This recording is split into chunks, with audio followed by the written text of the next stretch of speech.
রাধে রাধে বন্ধুরা, পুজো হয়ে মা পুজো করে গেছি আজকে। তবু আমি একটু জব ধূপকাঠি প্রদীপ দেখালাম, পুজো করলাম। আমি একটু চান করে আমি একটু ধূপকাঠি দেখিয়ে জব করে দিয়ে রান্না করতে বসেছি। রান্না করতে বসেছি।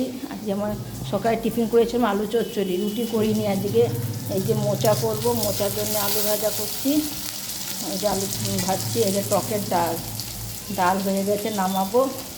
আমরা দিয়ে টকের ডাল করেছি। এই সকালে আলু চচ্চড়ি করেছি।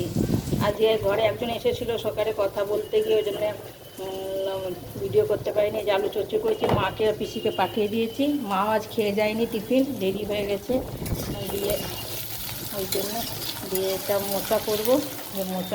মোচা ছোলা, এই যে ছোলা মোচা সেদ্ধ করে রেখেছি। আজকে মোচা তরকারি, টকের ডাল, আলু ভাতে তো আমাদের লাগবে, কেন মা আলু ভাতে ছাড়া ভাত খেতে পারে না। টকের ডাল হয়ে গেছে, বন্ধ করে দিই। দিয়ে আলু ভাতে করব, মোচা আলু তরকারি করব। দেখি আর কি করা যায়। আজকে এই রান্না হবে। আমি এখন টিফিন করিনি, এই টিফিন করবো এবারে। আপনারা সবাই ভালো থাকবেন, সুস্থ থাকবেন। রাধে রাধে।